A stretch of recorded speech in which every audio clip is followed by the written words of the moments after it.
Gatsby says goodnight to him as if it was something that he wanted all along, was this chance to say goodnight to Nick. Now maybe Gatsby is just that neat of a guy that when he says goodnight to you, feel really good. Okay, but as I walk down the steps, you remember this is Nick, the narrator, talking? As I walked down the steps, I saw that the evening was not quite over. 50 feet from the door, a dozen headlights illuminated a bizarre and tumultuous scene. In the ditch beside the road, right side up but violently shorn of one wheel, rested a new coupe, which had left Gatsby's drive not 2 minutes before. A coupe is a little tiny car with two doors and two seats. The sharp jut of a wall accounted for the detachment of the wheel, which was now getting considerable attention from a half-dozen curious chauffeurs.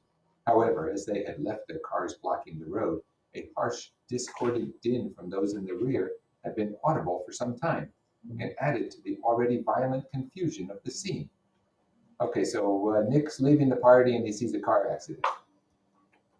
A man in a long duster had dismounted from the wreck and now stood in the middle of the road looking from the car to the tire and from the tire to the observers in a pleasant, puzzled way.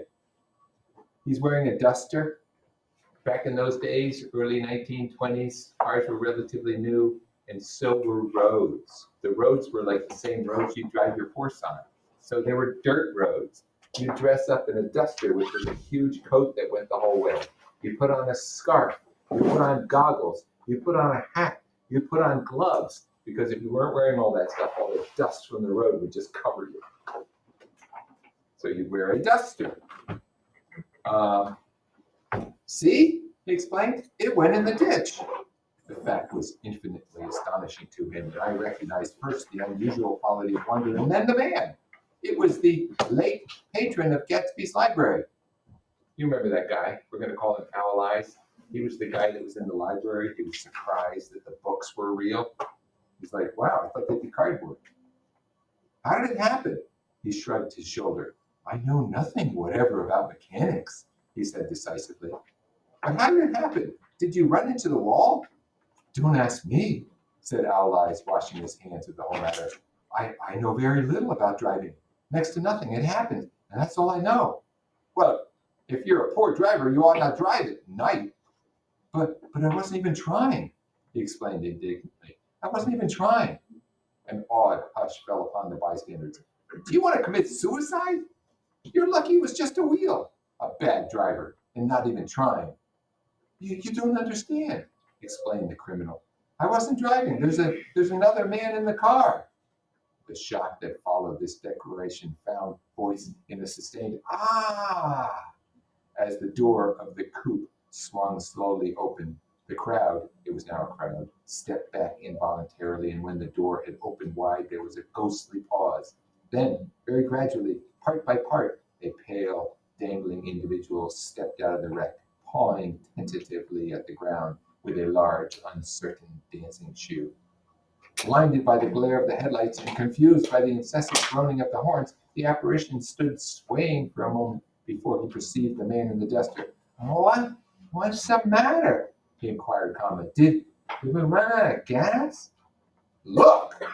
Half a dozen fingers pointed at the amputated wheel. He stared at it for a moment and then looked upward as though he suspected that it had dropped from the sky. It came off, someone explained. He nodded. At first, I didn't notice where it stopped. A pause, and then taking a long breath and straightening his shoulders, he remarked in a determined voice, I wonder if you'll tell me where there's a gasoline station. At least a dozen men, some of them little better off than he was, explained to him that the wheel and the car were no longer joined by any physical bond. I'll back it out, he suggested after a moment. Put her in reverse. But the wheel's off. He hesitated. No harm in trying, he said. The caterwauling horns had reached a crescendo, and I turned away and cut across the lawn towards home. Remember, this is Nick who's watching this, and he leaves. I glanced back once more. A waif of a moon was shining over Gatsby's house, making the night as fine as before, and surviving the laughter and the sound of his still glowing garden. A sudden emptiness seemed to flow now from the windows, and the great doors, endowing with complete isolation the figure of the host who stood on the porch, his hand up in a formal gesture of farewell. So there is Gadsby standing on the porch alone. We've seen him a number of times standing alone. Gotta wonder, is there anybody in Gatsby's life, or does he have all of these fake people showing up for his parties? Reading over what I've written so far, I see that I've given the impression that the events of 3 nights, several weeks apart, were all that absorbed me. Oh, so we're shifting to Nick's life. Nick, the narrator, is telling us what's going on. On the contrary, they were merely casual events in a crowded summer until much later they absorbed me infinitely less than my personal affairs. Most of the time I worked. In the early morning, the sun threw my shadow westward as I hurried down the white chasms of lower New York to the Probity Trust. I knew the other clerks and young bond salesmen by their first name, and lunched with them in dark, crowded restaurants on little pig sausages and mashed potatoes and coffee. I even had a short affair with a girl who lived in Jersey City and worked in the accounting department. But her brother began throwing mean looks in my direction, so when she went on her vacation in July, I let it flow quietly away. So Nick has another girlfriend. He has a girlfriend back in the Midwest. He's hanging with Jordan. Now he has a girl from Jersey City. None of them seem to go anywhere. I wonder why. I took dinner usually at the Yale Club. For some reason, it was the gloomiest event of my day, and then I went upstairs to the library and studied investments and securities for a conscientious hour. There were generally a few rioters around, but they never came into the library, so it was a good place to work.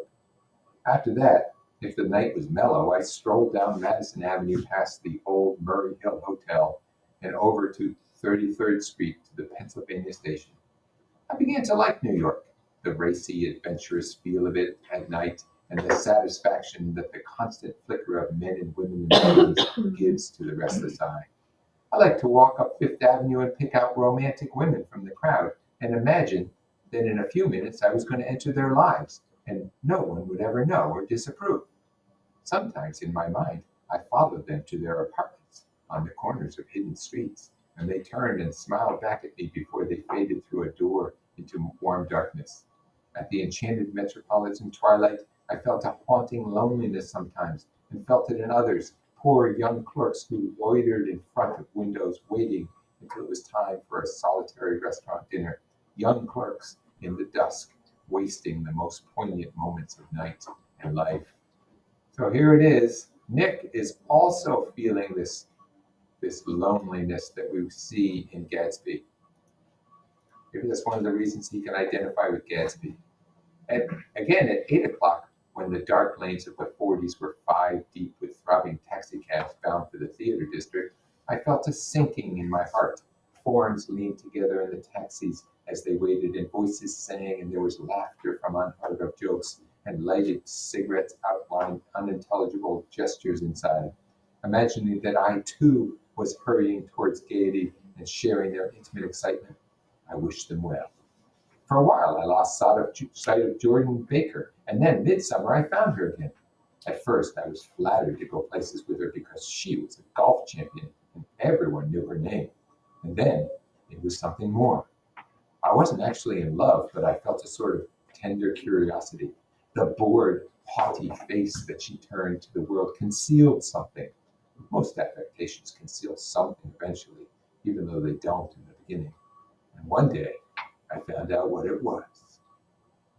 When we were on a house party together up in Warwick, she left a borrowed car out in the rain with the top down and then lied about it. And suddenly, I remembered the story about her that had eluded me that night at Daisy's. At her first big golf tournament, there was a row that nearly reached the newspapers, a suggestion that she had moved her ball from a bad lie in the semi-final round. Oh, in golf, you're not allowed to just move your ball. You can only hit it with the club. So she cheated. The thing approached the proportions of a scandal and then died away. A caddy retracted his statement, and the only other witness admitted that he might have been mistaken. The incident and the name had remained together in my mind. So apparently, Jordan borrows a car, leaves it in the rain, lies about it, plays golf, and cheats. Jordan Baker instinctively avoided clever, shrewd men, and now that I saw this was because she felt safer on a plane where any divergence from a code would be thought impossible. She was incurably dishonest. She wasn't able to endure being at a disadvantage, and given this unwillingness, I suppose she had begun dealing in subterfuges when she was very young in order to keep that cool, insolent smile turned to the world and yet satisfy the demands of her hard, jaunty body. It made no difference to me. Dishonesty in a woman is a thing you never blame deeply. What? So somehow we find out Jordan is dishonest, incurably dishonest. But Nick tells us that he doesn't care. It's okay if women are dishonest. I can't quite make sense of that. For him, somehow it's okay. I was casually sorry, and then I forgot. It was on that same house party that we had a curious conversation about driving a car. It started because she passed so close to some workmen that our fender flicked the button on one man's coat. You're a rotten driver, I protested. Either you ought to be more careful, or you oughtn't drive at all. I am careful. No, you're not. Well, other people are, she said lightly. What's that got to do with it? They'll keep out of my way, she insisted. It takes two to make an accident. Suppose you meet somebody just as careless as yourself. I hope I never will, she answered. I hate careless people. That's why I like you. Her gray, sun-strained eyes stared straight ahead, but she had deliberately shifted our relations, and for a moment I thought I loved her. But I'm slow thinking and full of interior rules that act as brakes on my desires, and I knew that first I had to get myself definitely out of that tangle back home.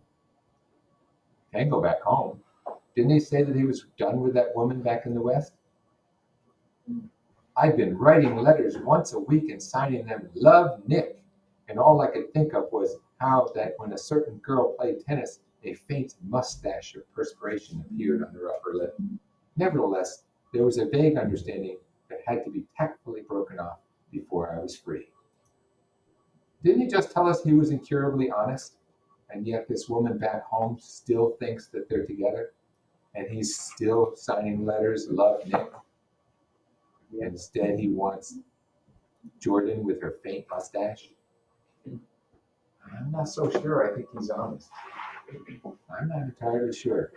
Everyone suspects himself of at least one of the cardinal virtues, and this is mine. I'm one of the few honest people that I've ever known. Wait a minute. If you have to tell me you're honest, then I doubly suspect that you're not. I'm not so sure about Nick. Okay, I'm going to stop it.